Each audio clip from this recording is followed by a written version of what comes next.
Magandang araw, magandang umaga, magandang gabi mga kaparmer. Welcome back ulit kayo sa Potot Vlog or Jags 2015 Farm. So, salamat sa Diyos sa isang mabuting pagkakataon. So, ito mga kaparmer, shoutout nyo pala sa mga bagong nating subscriber, tsaka sa mga nag-subscribe at saka sa mga patuloy na sumusuporta sa atin sa maliit nating channel. So, ito nga pala, no, mga kaparmer, yung update sa ating ampalaya na tumubo lang sa basurahan. So ito yung kanyang bunga. Ayan, kinain ng tipaklong. Kita mo ninyo mga kapartner. Mga kapartner, so mahaba rin siya. So kaya niyang kaya niyang magbunga ng malalaking bunga. So may bunga na ito siya mga kapartner. Ang i-update ko ngayon is itatama natin yung mga dati kong video. So ito, nisprayan ko kasi ito siya ng fungicide, pero magica lang. So na bayo lang yung ginagamit natin ngayon. So ang kagandahan sa nagamit ko na yung disclaimer lang pala, no, doon sa mga kumpanyang malalaki ng ng tawag ito, ng mga lason. So wala akong ibang ibig sabihin, pero ito lang kasi isi-share ko lang sa inyo kung anong kagandahan ng ginagamit natin. So less na talaga siya sa insecticide, safe pa yung gulay mo, yung gulay natin mga kaparmer. So ano ba yung pwedeng ipagbawal ko ngayon na gamitin? So sa napansin ko kasi inisprayan ko to siya ng Sunrox at saka powder. So pwede siguro wag nyo nang gamitan, kasi ito yung napansin ko. Dito kasi pumundo yung niya, yan makikita ninyo yung brown. Dito pumundo yung Sunrox at saka yung yung powder na sabon. So detergent powder. So bumigay yung kanyang dahon mga farmer. So pwede wag nyo nang gamitan wag nyo gamitan yung ampalaya ninyo. Pero nasa sa inyo pa rin yun kung gagamitan ninyo. So yun lang yung update ko sa ampalaya, na wag na lang gamitan ng powder na sabon. So punta tayo dito sa bago nating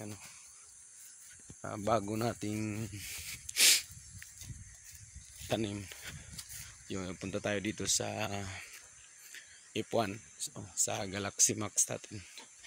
No, baka magkamali na naman tayo ng bigkas mamaya. Unahin na natin tong ampalaya sa pag-update.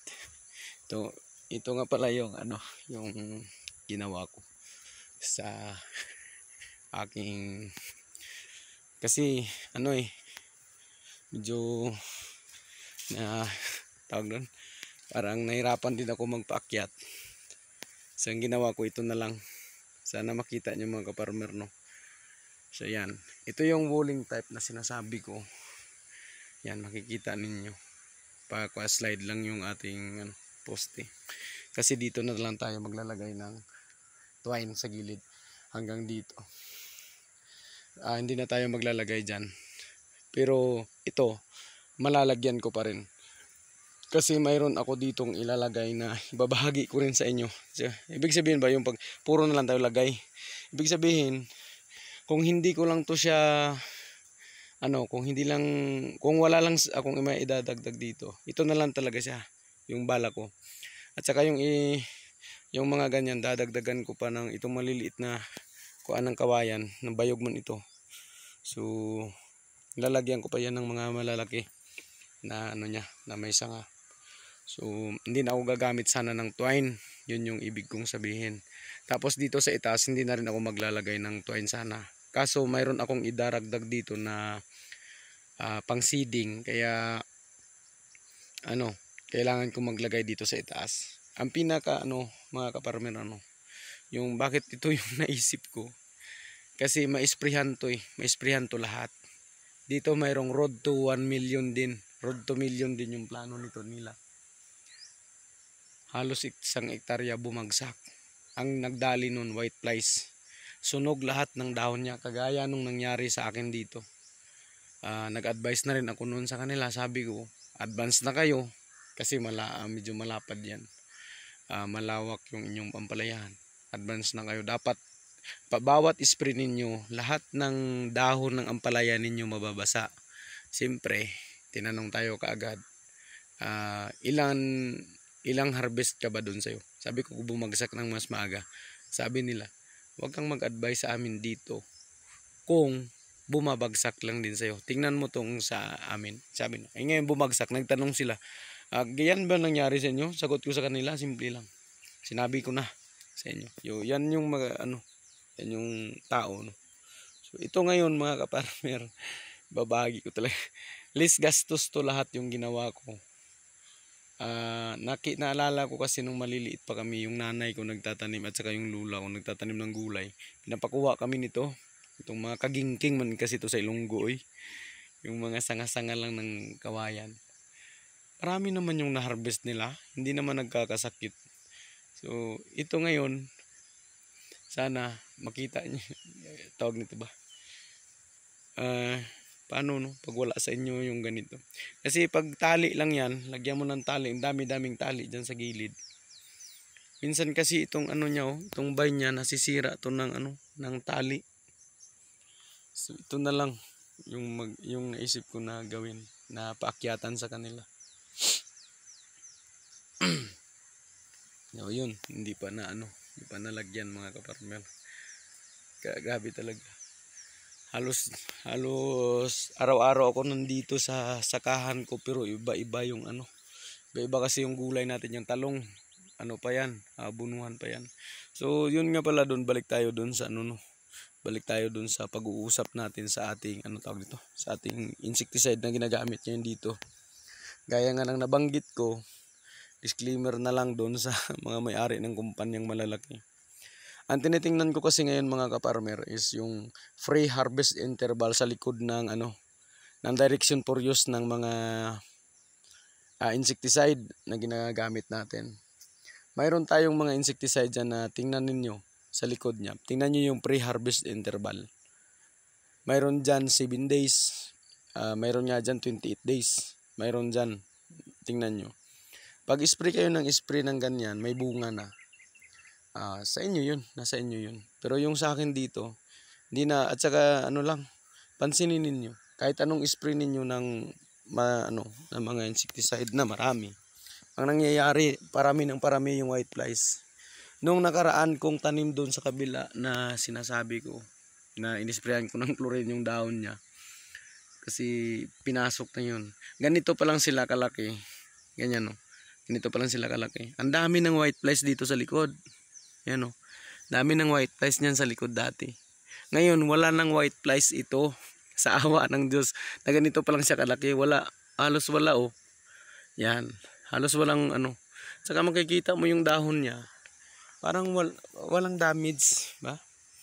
Yan. Ito kasi dito tayo nagpupokus. Kasi ito lang yung ito yung medyo matagal na nakatatlong araw na to na nilagyan ko ng ganito. Yan kasi bago pa. Bago kanina lang. Yan o. Makikita ninyo. So yung in-spray ko dito mga kaparmer, yung mini-maintain ko dito every 3 days, now and then, paulit-ulit na yun lang yung ginagamit ko. Hindi naman na immune yung mga insekto, saka hindi naman inatake ito ng ng iba pang mga insekto, yung parang bugs ba, mga tsangaw ganun. So mga rice bugs ganun, mga black bug, parang wala naman. Yung pinatuloy ko lang talaga dito ni spray, Bio Optimax lang. At saka Biotonic. Yung minimix ko talaga sa pag-spray ko dito sa dito sa ampalaya. Bio Optimax at saka Biotonic. Tapos pag gusto kong mag-spray ng fungicide sa kanya, every week ako nag-spray ng fungicide. Yung Magica Agrowina din kasi yun eh. Hindi kasi pwedeng i-mix yung Magica at saka Biotonic kasi mayroong masasayang o mamamatay yung ibang ingredients ng Biotonic pag nilagyan ng Magica. So pwede lang talaga sila mag-partner, Biotonic at saka Optimax, yun lang ang pwede. Tapos Biotonic, Bio Optimax at saka Magica, yun yung pwede lang na mag-mix up din. So sa ngayon makikita ninyo, pakita ko lang sa inyo. Sige. Yan, wala siyang white flies dito, awa ng Diyos. So tingnan natin dito sa iba. Yung nasa lupa pa lang. Yan o. Nasa lupa pa lang. Pasensya na nga pala kayo mga kaparmer kung minsanan lang akong gumawa ng video. Yan o, wala naman siyang wala siyang white flies. Yan. Dati maraming white flies. Ito yung isa sa pinag-aralan ko na kapag ganito pa kasi kaliit yung ating ampalaya, ganyan pa lang siya kahaba, yan o. Yan pa lang siya kahaba. Basang-basa ng spray ito. Ngayon, pag umakyat na siya dito, kung mayroon siyang dito sa itaas, yung twine, hindi na yan naaabot ng hindi na natatamaan ng husto ng spray natin. Kaya papasok na yung maraming insekto kasi marami na rin yung dahon niya, marami na rin yung sanga-sanga niya ba. So yun, magkakaroon na sila ng pwedeng tirahan nila sa itaas. Tapos hindi mo rin maaabot pag mag-spray. Kaya ito yung sinasuggest ko, kaya ko ginanito na mag wooling type kasi pag nilagyan mo ng twine dito yan sa ibaba, itong poste na to, ito yung side na to, nilagyan mo ganyan, yung poste mo na ganyan, lang yan, babalik din yan sa ilalim, yung inyong ampalaya, pabalikin nyo na lang. Tapos yung pag-spray ninyo dun sa kabila at saka dito, lahat natatamaan.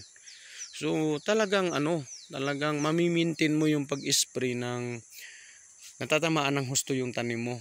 Hindi yung sa itaas lang kasi, sa gilid lang naman yung ma-sprayan natin at saka yung sa may bunga. Pero yung mismong sa itaas, hindi talaga. Kaya unti-unti babagsak at babagsak yung yung gulayan natin. So yun lang sa ampalaya mga kaparmer. Pakita ko na lang din sa inyo itong ating talungan. Ganon din yung ginamit ko. Paulit-ulit. Ang dami kong problema, ang dami-dami kong ginamit dito kung ano-ano, may malatayon. Wala rin. Kaya nga sabi ko parang yung mayaman, yung may-ari lang ng agri-supply at saka yung So ito, awa ng Diyos. Tingnan natin kung mayroon pa. Oh, yan oh. Hindi naman siya nakaka-immune yung Optimax. So yun lang, ito lang yung ginagamit ko talaga mga kaparmer. Wala din sila dito. Kasi halos street mga 4 na beses na akong nag-spray dito ng sunod-sunod. Puro lang ganun. Nawala pa sila. So yun lang siguro pwede kong masabi. Dami-dami natin ginagamit. Saka yung Bio Optimax kasi at saka Biotonic. Yung sabi ng kaibigan ko. Ang pagpatay kasi talaga ng Biotonic. Ng Bio Optimax. Hindi yan siya pumapatay gaya ng iba. Na yung itlog niya yung itlog niya is ma-immune. Pero pag nag-spray ka kasi daw nag-spray ka ng alika, ma-immune yun. Kailangan yung anak nun ma-immune ng alika. Hindi na kayang patay ng alika yun. So susunod mong spray dapat iba naman. Pag na-immune, so ganun na. Na-immune na. Pero yung Bio Optimax daw, yung Bio Optimax kasi sabi ng kaibigan ko, sabi niya, pag pinatay niya yung yung insekto, parang pinapatay niya sa sakal. Yung amoy niya kasi hindi talaga tanggap ng yun. Hindi tanggap ng mga insekto. So yun lang. Siguro mga kaparmer. Provide na lang kayo ng Bio Optimax tapos ituloy-tuloy nyong gamitin. Saka wala ang problema. Wala sa harvest interval. 1 day pwede na eh. Saka kahit nga kasi bio lang siya eh. Semi-organic. Organic na talaga siguro yan. So ito din yung ating patawag dito. Yung pangalan itong okrang to. Basta ito okra. Yan o. So marami din itong white flies dati. Pero ngayon wala na. So Optimax lang din yung ginagamit ko. Dati talaga problema ko talaga tong white flies dito na ang dami-dami. Hindi ko lang alam doon sa tinatawag na shoot borer. So ito nisprayan na rin natin to ng Magica nung nakaraan. So minto na rin yung blight. So yun lang siguro mga kaparmer. Balikan ko lang yung video natin na wag nyo nang gamitan ng powder yung powder na detergent yung ampalaya. Wag. Yung sa talong naman pwede naman siyang gamitan. Pero pag minintin nyo ng Bio Optimax, meron man lang kayong mabilhan ng Bio Optimax dyan. Huwag na kayo gumamit nung kung ano-ano pa. I-maintain nyo na lang yan, Bio Optimax. At saka Biotonic at saka Magica. So kung mayroon kayong gusto pang malaman, magtanong kayo. Mag-comment lang kayo sa comment section natin mga kaparmer. So salamat at saka pasensyahan nyo na kung medyo matagal ako nakagawa ulit ng video. So, nagkasakit kasi tayo. Tsaka parang ayaw ko na kasing gumawa ng video talaga. Kasi kung paulit-ulit lang din naman na magpupromote ako ng mga insecticide, tapos yung resulta is kawawa yung consumer ng gulay mga kaparmer. Kaya ito, Bio Optimax na lang siguro. Yun yung masuggest ko sa inyo. Tapos abangan nyo po ako doon sa yung sinasabi ko na kahit hindi ka na magamit ng Optimax, ng Bio Optimax, makaka-income ka. Kasi mayroon akong ilalagay dito na na tested, proven, at saka pang lifetime na rin siya. Kasi 6 years siya bago masira. So medyo matagal-tagal. Baka sabihin nyo, ay antayin nyo na lang mga kaparmer, ko rin yun. Gawan ko rin ng video yun at saka ipakita ko yun sa inyo yung mga advantage at saka disadvantage niya. Masyado kasing mahal yun eh. Kaya parang ayaw kong ibahagi pero gusto ko i-share sa inyo para kahit papaano magkaroon din kayo ng idea kung ano yun.